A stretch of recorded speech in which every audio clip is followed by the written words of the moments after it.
Olá, hoje nós vamos ver tudo sobre medidas. Que medidas são importantes quando nós estamos examinando um conjunto de dados? Vamos começar com medidas de centralidade. Qual é o centro? Qual é o valor que está no centro do conjunto de valores que nós temos? Nenhuma novidade aqui. Uma medida de centralidade que nós costumamos usar muito é a média. E a média é calculada somando todos os valores e dividindo pela quantidade de valores, pela quantidade de elementos. Só existe uma diferença de notação dependendo de se você está falando da população, e aí nós chamamos a média de μ, somamos todos os dados, que são x, e dividimos pelo número de elementos na população, que nós representamos como N maiúsculo. Se você estiver trabalhando com uma amostra, a média da amostra vai ser escrita como x barra, mas o cálculo é basicamente o mesmo. Você soma todos os valores da amostra e divide pelo número de elementos da amostra. Como nós estamos trabalhando com a amostra, para enfatizar isso, o número de elementos da amostra é representado por um N minúsculo, diferente do N maiúsculo, que é o número de elementos da população. Um exemplo, tem aqui as idades dos alunos de uma turma, vários valores. Um deles é um sujeito de 65 anos. Vamos calcular a média de idade dessa turma, incluindo esse velhinho, 23,75 anos. Se nós retirarmos o velhinho deste vetor, a média de idades passa a ser 21,58 anos. Com o velhinho, a média sobe 2 anos. Eu já havia comentado sobre isso antes. A média é muito sensível a valores extremos. Uma medida alternativa é a mediana, que nós também já vimos no vídeo sobre boxplots. A mediana é aquele valor à esquerda do qual estão 50% dos dados, à direita do qual estão 50% dos dados. A mediana não é tão sensível a valores extremos. Calculando a mediana de todos os alunos, inclusive o velhinho, nós chegamos a 21 anos e meio. Sem o velhinho, a mediana é 21 anos. A diferença não é tão grande assim. Vamos falar sobre formas diferentes que uma distribuição pode ter. Nós vamos usar histogramas para discutir aspectos importantes de uma distribuição. E eu vou falar da moda de uma distribuição. A moda de uma distribuição é o valor mais comum no conjunto de dados. Pode haver mais de uma moda. A moda é o valor mais frequente. Eu escrevi aqui uma função que retorna um histograma de um conjunto de dados qualquer usando o ggplot. Ela recebe como argumentos os dados e um vetor que contém os valores onde eu quero fazer as divisões no histograma. O valor default é simplesmente uma sequência de números inteiros que vai do menor inteiro ao maior inteiro que contém contém os valores no conjunto de dados. Eu pego o conjunto de dados, transformo numa tíbulo e mando para o ggplot com uma geometria histogram com aquelas divisões que eu especifiquei. Eu coloco o preenchimento das barras em transparente para que a gente possa enxergar melhor as divisões entre as barras. Defino esta função e agora peço para exibir o histograma das idades dos alunos desta turma, este conjunto de dados chamado idades. Aí está. Não ficou muito bonito porque os rótulos do eixo X ficaram encavalados, mas não tem problema. E aí eu vejo que a maior parte dos alunos tem idade entre 20 e 21 anos. O nosso velhinho está lá sozinho nesta divisão aqui entre 64 e 65 anos. A moda desta distribuição é esta primeira faixa. Os valores mais frequentes desta distribuição são valores entre 20 e 21 anos de idade. Normalmente, as distribuições têm formas que se encaixam em alguns tipos. Um tipo de distribuição comum é a distribuição uniforme. Na distribuição uniforme, todos os valores aparecem mais ou menos o mesmo número de vezes. Aqui um exemplo gerado pelo R, com 1000 valores que estão entre 0 e 10. Eu gero esta distribuição, armazeno no vetor uniforme e peço para mostrar o histograma. São valores entre 0 e 10, valores não necessariamente inteiros, né? São valores fracionários, mas o histograma agrupa estes valores em 10 categorias. Existe uma diferença entre a quantidade de valores em cada categoria, mas isto é puramente devido ao acaso. A distribuição uniforme, teoricamente, não tem moda. Nenhum dos valores é mais frequente do que o outro. Muitas vezes nós estamos interessados em saber se a distribuição com a qual nós estamos trabalhando é simétrica ou não. Uma distribuição simétrica é uma que tem um histograma simétrico à direita e à esquerda. Aqui um exemplo gerado pelo R usando esta função R-norm, que gera valores em uma distribuição normal. De novo, eu gero 1000 valores. A média destes valores eu quero que seja 5 e o desvio padrão seja 2. Nós vamos ver já o que isso quer dizer. A distribuição normal, que nós vamos estudar no curso mais adiante, é aquela que tem forma de sino. Os valores próximos da média aparecem com muito mais frequência. E eles se espalham entre os extremos de acordo com esse desvio padrão, que aqui é 2, é um desvio padrão relativamente pequeno. No histograma, nós vemos então que muitos valores estão entre 4 e 5. Os valores mais frequentes estão aqui, a moda é esta faixa entre 4 e 5. A média da distribuição é o 5, também coincide com a moda teoricamente, e a mediana igualmente é o valor 5. Embora nesta distribuição isto não seja exato, porque é uma distribuição gerada aleatoriamente, metade dos valores, mais ou menos, estão à esquerda do 5 e metade dos valores estão à direita do 5. Esta distribuição, para todos os efeitos, é simétrica. Eu posso gerar de novo este vetor, a distribuição vai ser um pouco diferente. Cada vez que eu gero, o R sorteia valores de acordo com essa distribuição normal, e aí o histograma vai ficar um pouco mais ou um pouco menos perfeito. Este aqui ficou mais bem comportado. Aqui você percebe realmente que metade dos valores estão à esquerda do 5, metade à direita, aproximadamente. A distribuição não é perfeitamente simétrica, mas é quase isso. A distribuição uniforme também é simétrica, teoricamente. Lembra lá em cima, nós vimos a distribuição uniforme. A média desta distribuição que nós geramos com valores entre 0 e 10 é 5, a mediana também. A distribuição uniforme não tem moda. A distribuição uniforme é simétrica também.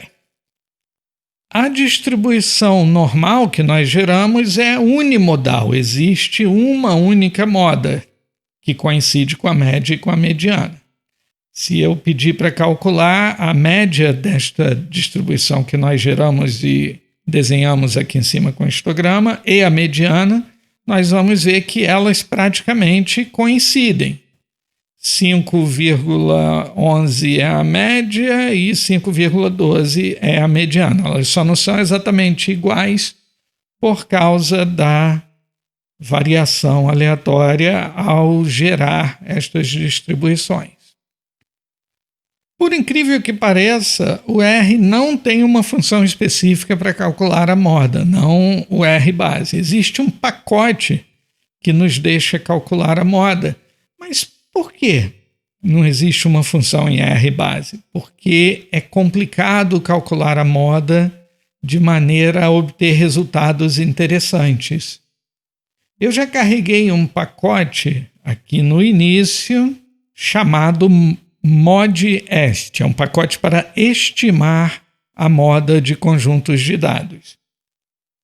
Ele estima a moda justamente porque é difícil obter um valor exato que seja interessante. Por exemplo, este conjunto de dados que nós geramos aqui são 1000 valores com média 5, desvio padrão 2, resumidos neste histograma. Vamos pedir para a função MFV do pacote ModEst nos dar a moda deste conjunto de dados. Nem um pouco interessante. Ele fez o que nós pedimos. Ele retornou o vetor inteiro, todos os 1000 elementos. Por quê? Porque cada um desses 1000 elementos é único.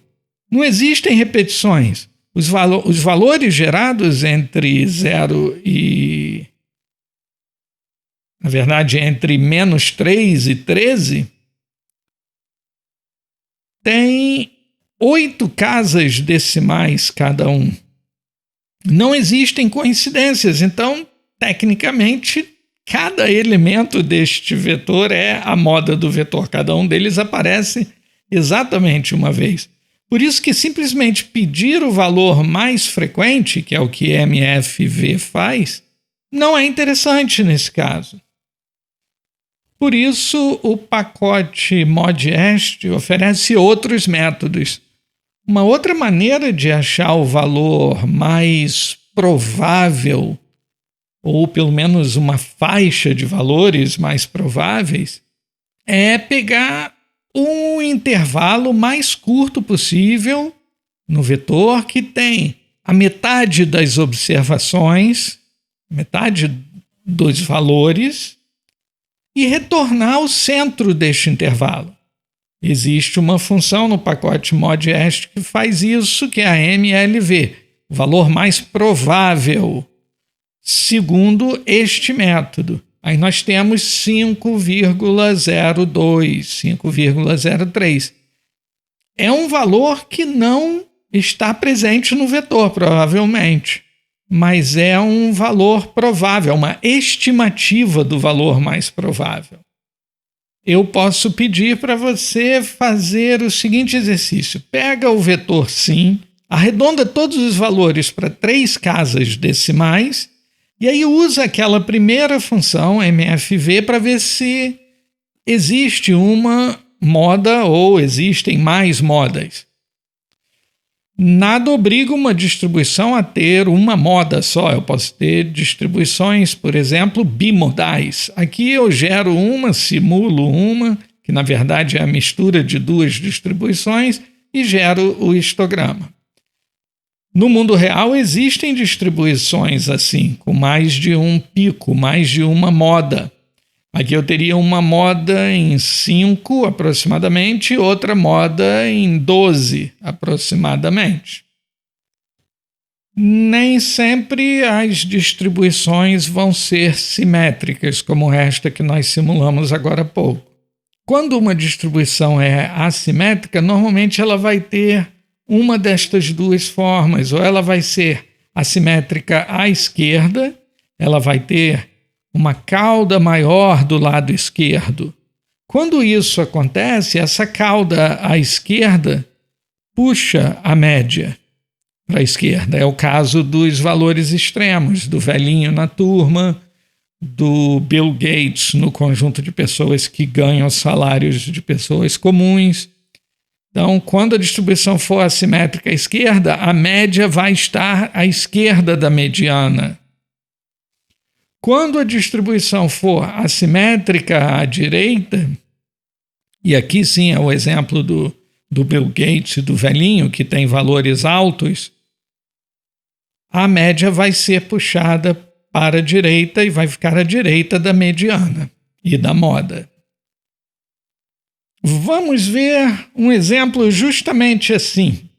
Salários de CEOs de empresas em 2012. Nós estamos aí falando de altos executivos que ganham milhões de dólares por ano. Eu li um arquivo que está aqui localmente no meu computador, dei uma olhada aqui nos campos importantes. A única coisa que me interessa aqui é o salário, a receita deles em milhões de dólares por ano. Eu pego este conjunto de dados que eu chamei de DF, seleciono só o nome e o valor da receita anual destes sujeitos. Guardei isso numa variável chamada salários. E agora peço para mostrar o histograma. Aí nós podemos ver como esta distribuição é assimétrica à esquerda. Existem vários executivos que ganham entre 0 e 10 milhões de dólares por ano, muitos executivos que ganham apenas isso, e um número cada vez menor de executivos ganhando salários maiores. E tem um valor extremo aqui, um sujeito que ganha 130 milhões de dólares por ano. Vamos ver um resumo destes dados usando o Tidyverse. Eu pego o data frame salários, envio para a função summarize, que pode ser escrita com S ou com Z. Tanto faz. Peço para calcular a média do valor, a mediana e a moda. A média do salário desses executivos é de 10 milhões de dólares. A mediana é 7 milhões de dólares. A coluna moda do resultado desse sumário é uma lista. São 3 elementos. Eu posso pedir para ver o conteúdo desta lista pedindo simplesmente para mostrar a coluna moda.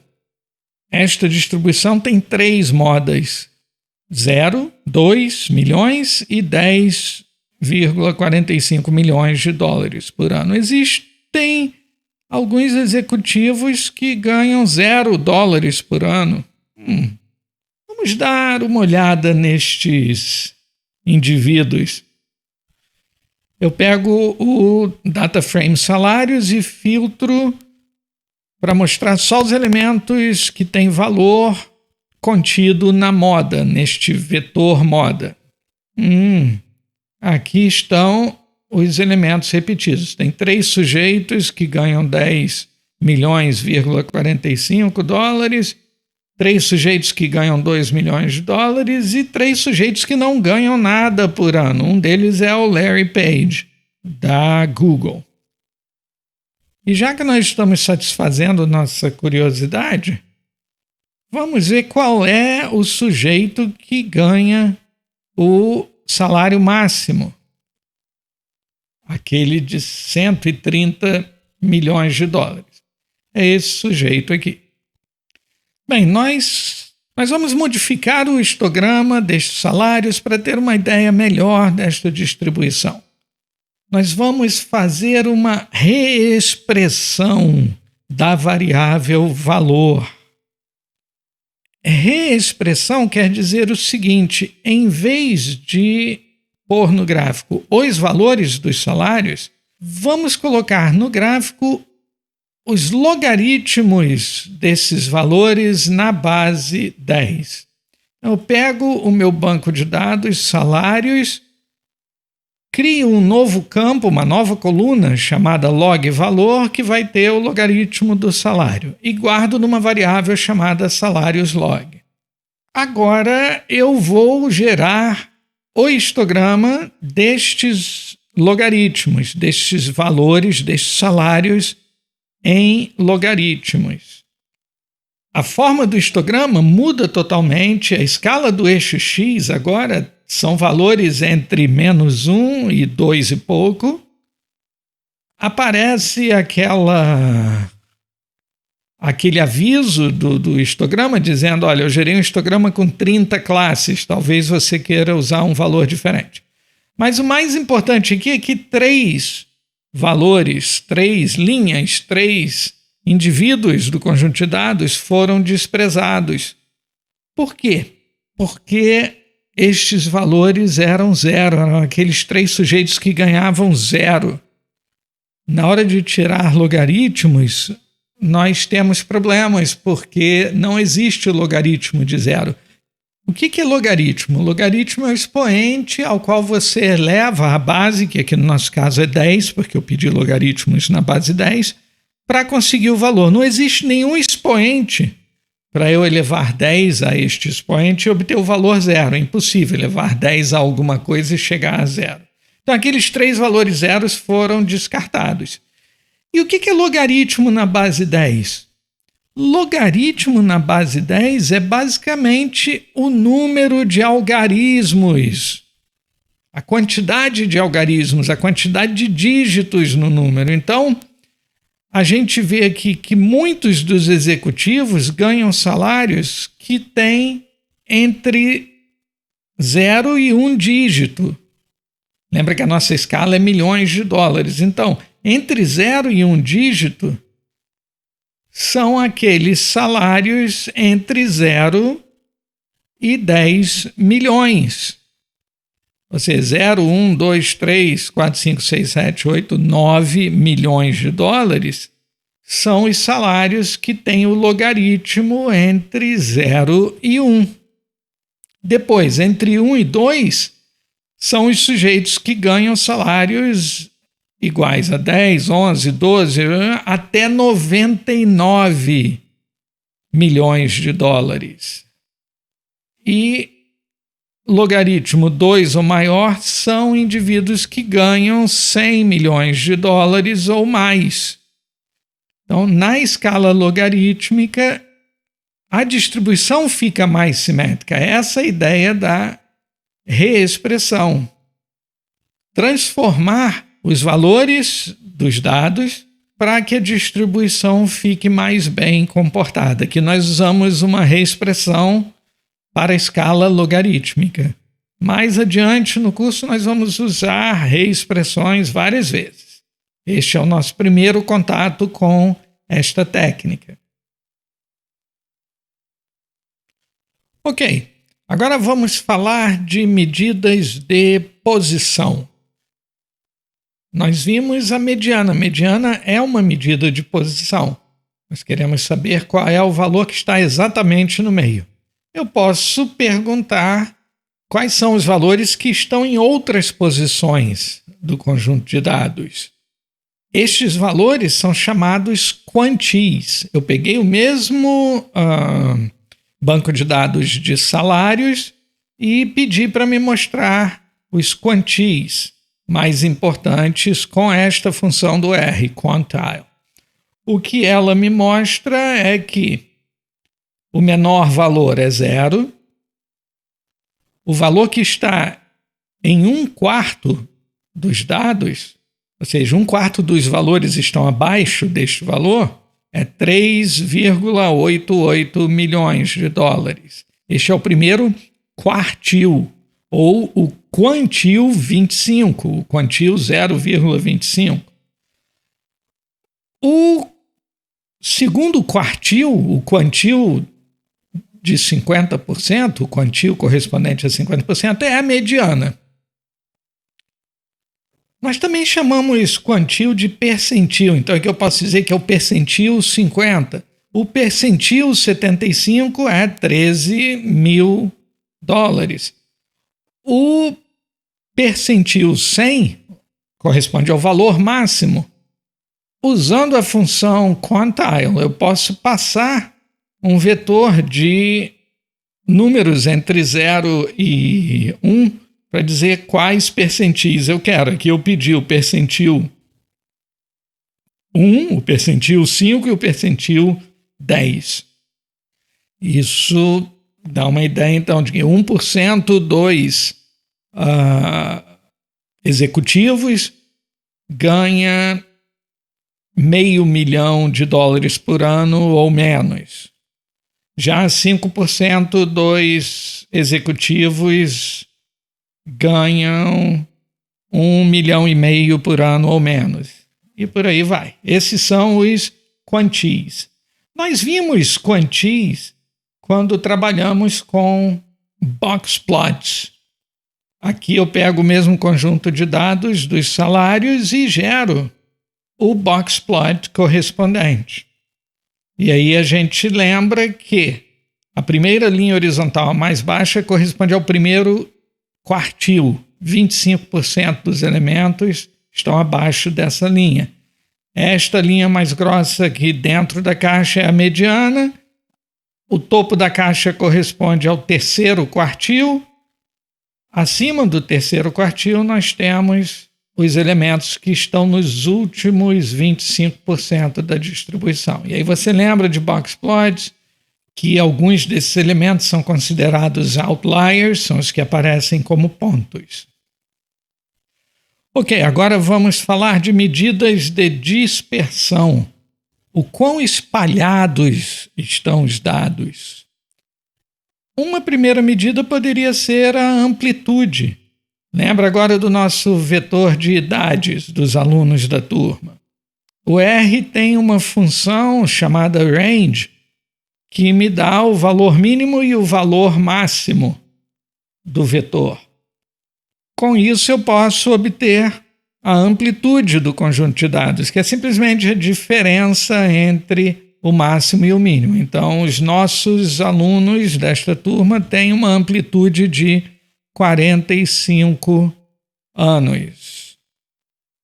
Outra medida interessante de dispersão é o IQR, que nós também já vimos no vídeo sobre box plots. É o intervalo interquartil, a amplitude interquartil. É simplesmente a diferença entre o primeiro quartil e o terceiro quartil. No box plot é a altura desta caixa. Aqui eu peguei o nosso conjunto de idades e gerei o box plot. O primeiro quartil é 20, ou seja, 25% dos alunos têm 20 anos ou menos. Aqui no caso nós sabemos que é 20 anos exatos. E o terceiro quartil corresponde a 75%. 75% dos alunos têm este valor aqui, que deve ser 22 anos e alguma coisa ou menos. Lembra que o R tem aquela função summary, que pega o vetor e me dá o mínimo primeiro quartil, mediana, média, terceiro quartil. De fato, o terceiro quartil era 23 anos. E o máximo. E o R também tem a função IQR, tudo em maiúsculo, que me dá a amplitude interquartil, que é a diferença entre o terceiro quartil e o primeiro quartil. Naquele conjunto de dados de salários de executivos, a amplitude interquartil é de 9,5 milhões aproximadamente. Bem, lembrando que a amplitude interquartil dá uma noção do espalhamento dos dados. No caso das idades, é um valor bem baixo. De fato, no histograma, o espalhamento é bem pequeno. Nós vemos aqui que a maioria dos elementos está exprimida aqui entre 20 e 24 anos. No caso dos salários dos executivos, o espalhamento também é pequeno, mas é um pouco maior. Nós vimos que a amplitude interquartil é de 9 milhões e alguma coisa. Isso significa que os 50% dos empresários no meio da distribuição estão no intervalo de aproximadamente 10 milhões de dólares de amplitude. Agora vamos falar das medidas de dispersão mais usadas, que são a variância e o desvio padrão. Primeiro vamos entender o que é a variância. O desvio padrão é simplesmente a raiz quadrada da variância. Vamos trabalhar com outro exemplo: pesos e alturas de um time de basquete. Aqui eu defino uma table, um data frame, um conjunto de dados chamado medidas, com duas colunas, altura e peso. As alturas são os valores neste vetor, todos eles multiplicados por 0,025, porque estas alturas vieram de um exemplo em inglês e estavam em polegadas. Então, eu estou convertendo em metros. E a coluna peso tem os pesos desses jogadores que estavam em libras. Eu multiplico todos os valores por 0,45 para convertê-los para quilos. Então, é um conjunto de dados de alturas e pesos de jogadores de basquete. São 12 jogadores, estão aí os valores já em metros, 1,80, 1,70, tem um sujeito baixinho com 1,70 só. E os pesos aqui. Esse sujeito de 1,70, o mais baixinho, é o mais pesado também até agora. Existem duas linhas que não estão sendo mostradas, realmente o mais baixo, por coincidência, é o mais pesado do conjunto de dados. Não que isso seja relevante, não é nem um pouco relevante para o que eu vou falar. Nós agora estamos interessados em variação, queremos ver o quanto as alturas variam, o quanto os pesos variam. Nós podemos calcular os desvios. O desvio de cada jogador é a diferença entre o valor daquele jogador, a altura daquele jogador, o peso daquele jogador e a média. A diferença entre o valor e a média. Eu crio aqui um novo banco de dados que é o nosso banco de dados original, medidas, com duas novas colunas. O desvio da altura, e aqui eu peço para calcular a diferença entre a altura de cada jogador e a média de todas as alturas, e os desvios de pesos. Executo e agora eu tenho aqui um novo banco de dados. Vejo aqui então, esse sujeito, primeira linha, tem 1,80 de altura. A altura dele está um pouquinho abaixo da média. Já o segundo elemento, que tem 1,85 de altura, tem a altura um pouquinho acima da média.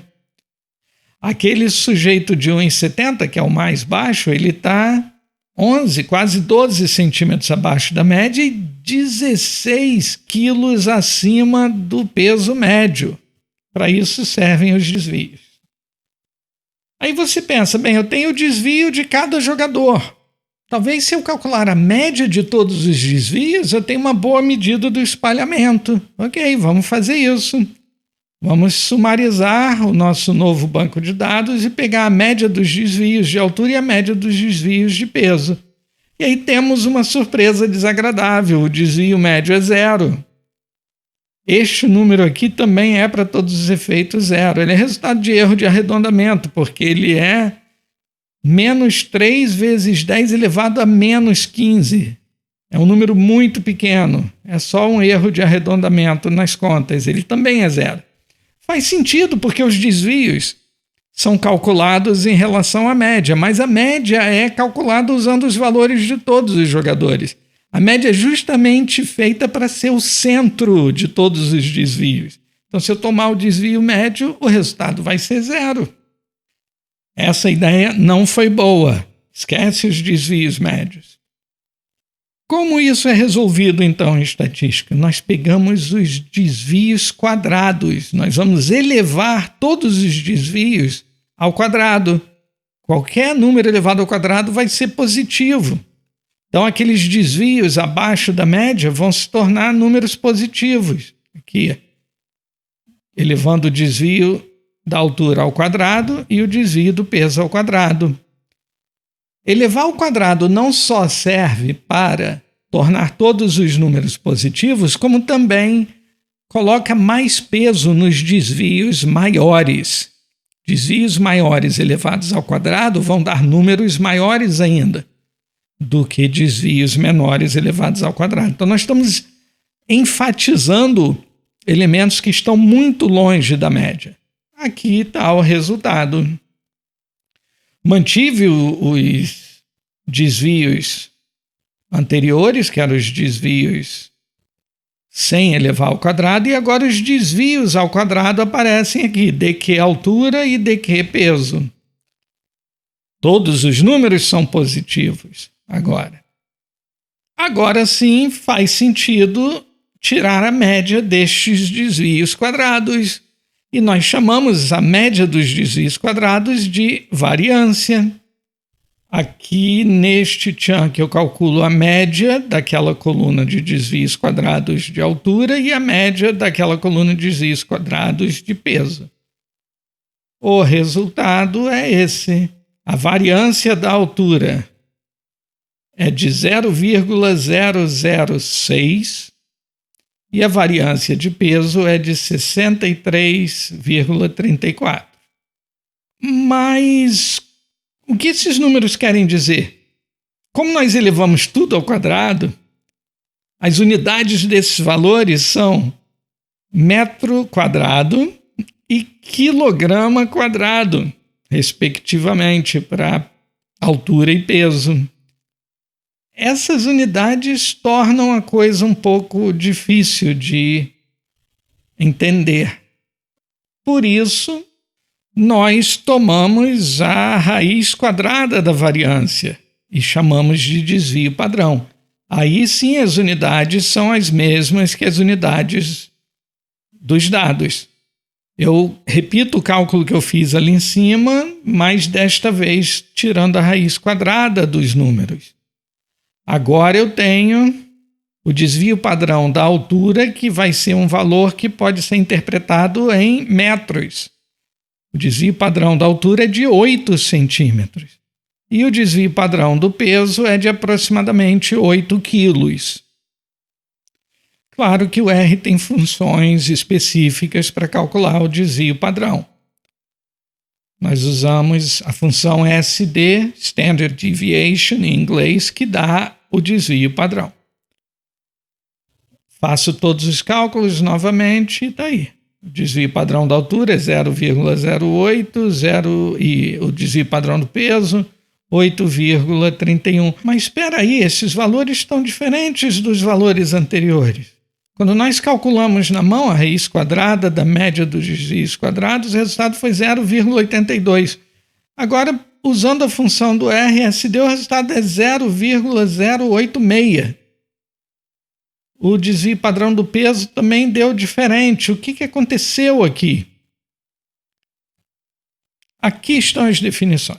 A variância populacional é escrita sigma ao quadrado, calculada do seguinte modo: o somatório dos desvios ao quadrado. Mi é a média, x menos mi é o desvio, eleva ao quadrado. Somo tudo e divido pelo número de elementos da população, que é o N maiúsculo. O desvio padrão da população é escrito sigma e é simplesmente a raiz quadrada da variância. Agora, quando você está trabalhando com uma amostra, o cálculo da variância é diferente. Primeiro, você escreve S ao quadrado para distinguir a variância da amostra da variância populacional.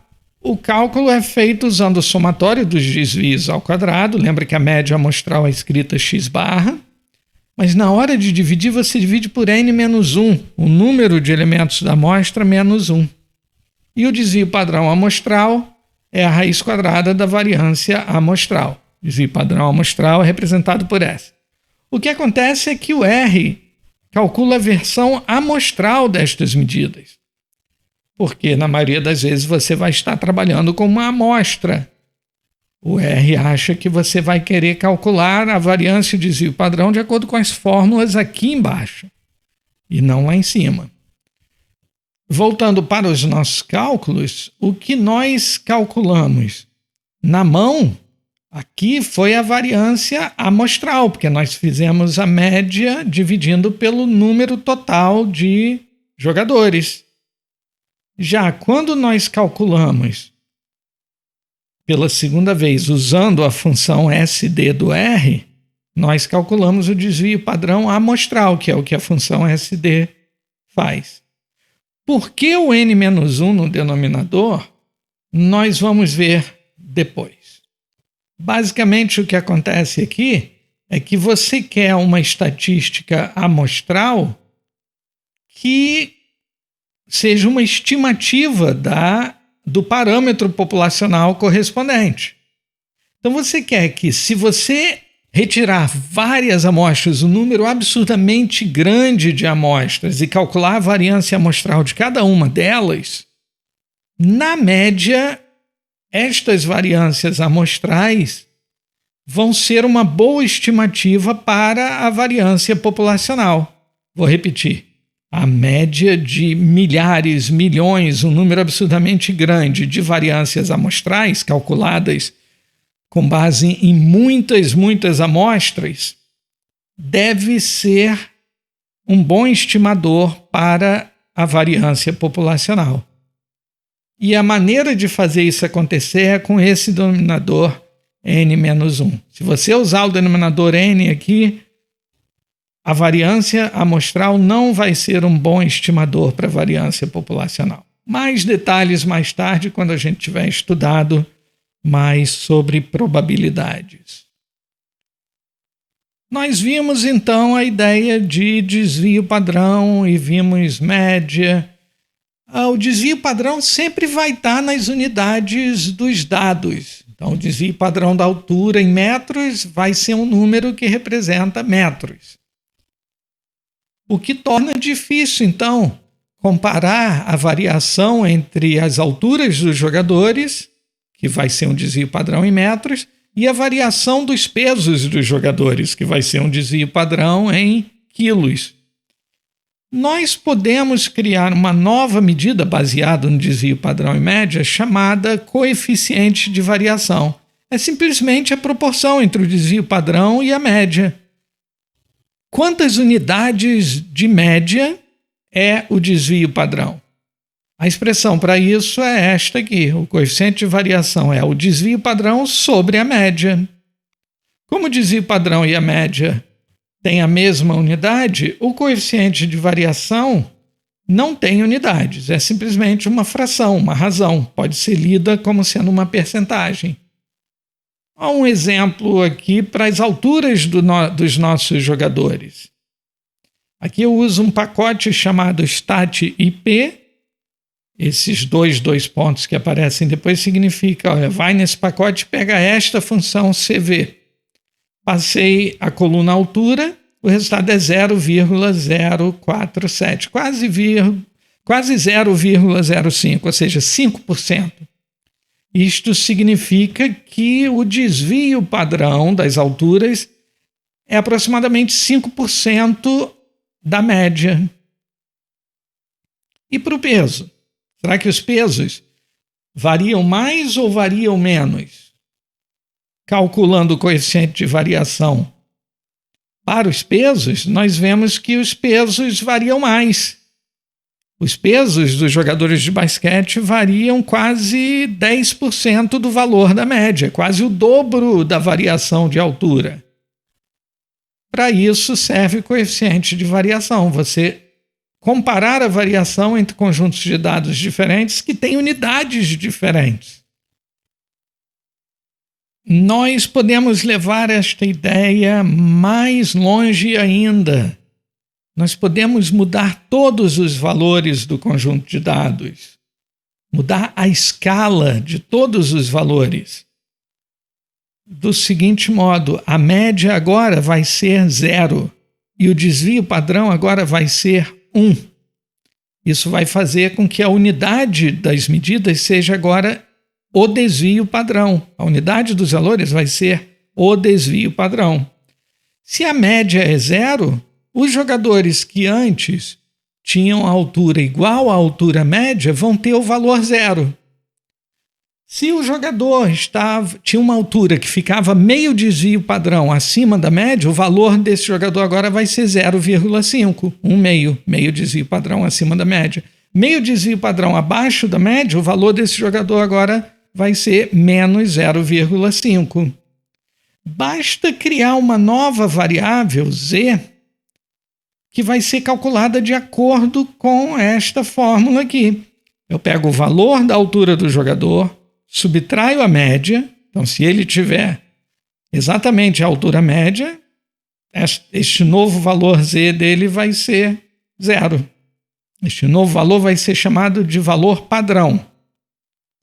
Então, a altura padrão do jogador vai ser 0. Se ele tiver um valor acima da média, a altura padrão dele vai ser positiva, porque o valor da altura dele menos a altura média vai dar um número positivo. Isso dá conta da média se tornar 0. Para mudar a escala, eu divido essa diferença pelo valor do desvio padrão. Então, a variável nova padrão, a altura padrão do jogador, vai ser a diferença da altura dele para a média dividido pelo desvio padrão. Isso vai fazer com que a altura padrão seja um valor que reflete o quão acima ou abaixo da média ele está em unidades de desvio padrão. Vamos ver isto na prática. Em R existe a função scale que faz exatamente isso. Então, eu crio agora uma nova coluna no meu banco de dados chamada altura padrão, que é simplesmente o resultado da aplicação da função scale às alturas. Olha o resultado aqui. O sujeito que tinha 1,80 de altura, agora tem altura padrão igual a menos 0,2. Ou seja, ele está 1/5 de desvio padrão abaixo da altura média. Esse de 1,85 está aproximadamente 1/3 de desvio padrão acima da média. E por aí vai. Todos os números agora de altura ficaram convertidos para esta medida padrão. Aquele sujeito mais baixinho de todos, que era o que tinha 1,70 m, ele está 1,4 desvios padrão, aproximadamente, abaixo da média. Isto é a padronização de uma variável. Nós vamos usar muito isso daqui a pouco. Conforme prometido, a média das alturas padrão é 0 e o desvio padrão das alturas padrão é 1. Quando eu digo que a média é 0, é para você perceber que este valor aqui, que é 10 elevado a menos 18, é erro de arredondamento. Esta média aqui é, para todos os efeitos, 0. A mesma coisa agora para os pesos. Aqui estão os pesos padrão, calculados pela função scale. Aquele sujeito que pesava 101 quilos, ele está muito acima da média, ele está 2 desvios padrão acima da média. Este mesmo indivíduo estava apenas 1,4 desvios padrão abaixo da altura média, mas ele está 2 desvios padrão acima do peso médio. E como antes, eu verifico que a média desses pesos padrão é 0, isso aqui é só erro de arredondamento, e o desvio padrão dos pesos padrão é 1. Ou seja, mudamos as escalas de tudo para que os dados ficassem centralizados na média 0 e o 1 correspondesse a um desvio padrão. Isto fica claro se nós fizermos histogramas. Aqui o histograma dos pesos nas unidades originais, entre 70 e 100 e poucos quilos, 110 quilos. E agora um histograma dos pesos padrão, idêntico ao histograma anterior, menos a escala do eixo X. Agora, em vez de quilos, isso aqui representa desvios padrão. Esses jogadores estão exatamente na média. Estes jogadores aqui estão a um desvio padrão acima da média, estes aqui um desvio padrão abaixo da média, estes aqui 2 desvio padrão acima da média.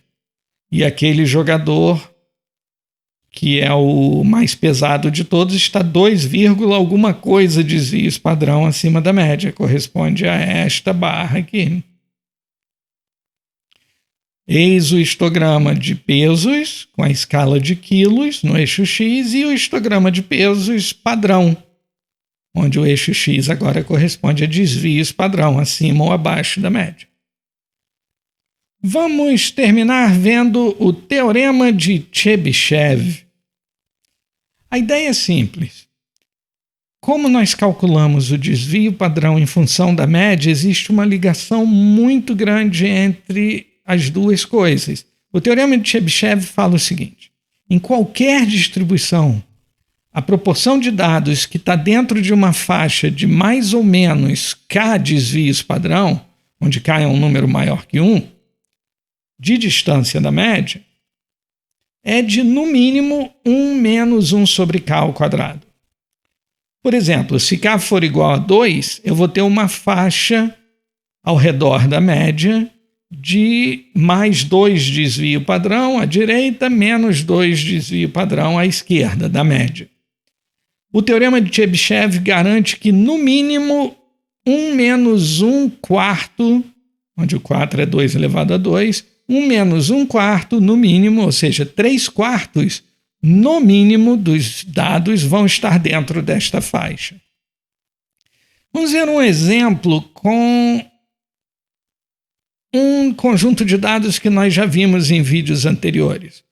Total de horas de sono de diversos mamíferos. Eu pego o total de horas de sono, crio um dataset com isso e gero o histograma. Está aqui o histograma. Existem animais que dormem entre 1 e 2 horas por noite, existem animais que dormem entre 18, 19 e 20 horas por noite. Este é o histograma. Vamos ver a média e o desvio padrão deste conjunto de dados e vamos pensar no teorema de Chebyshev. Vamos trabalhar com o valor 1,3 para cá. Então eu quero os elementos que estão 1,3 desvios padrão acima e abaixo da média. Eu vou gerar um histograma usando este código aqui para dar um exemplo do teorema de Chebyshev. Aqui está, com K 1,3. O teorema de Chebyshev diz que pelo menos 41% dos dados vão estar na faixa que corresponde a 1,3 desvios padrão acima e desvios padrão abaixo da média. A média é 10,43, está aqui, a média mais ou menos aqui. À esquerda da média, a área vermelha corresponde a menos 1,3 desvios padrão. O desvio padrão é de 4,45, então eu tenho aqui 1,3 vezes 4,45, abaixo da média, que é 10, alguma coisa. E a direita também, 1,3 vezes 4,45 à direita, vai dar aqui 16 e pouco horas de sono. Esta área vermelha do histograma, segundo o teorema de Chebyshev, corresponde a no mínimo 41%. Pode ser mais, aqui é mais da metade. Mas o teorema de Chebyshev dá apenas a garantia de um limite mínimo. No mínimo tem 41% dos dados aqui nessa faixa. Pode, dependendo da distribuição, como é o caso deste exemplo, haver muito mais do que 41% dos dados dentro desta faixa.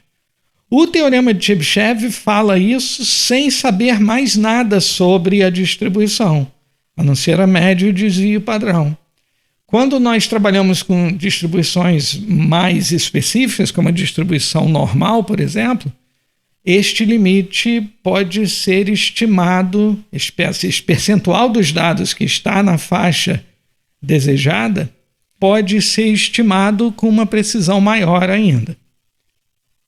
E isto encerra então o nosso vídeo sobre medidas relevantes em uma distribuição de dados. Até o próximo vídeo, então, quando nós vamos começar a parte do nosso curso sobre probabilidades.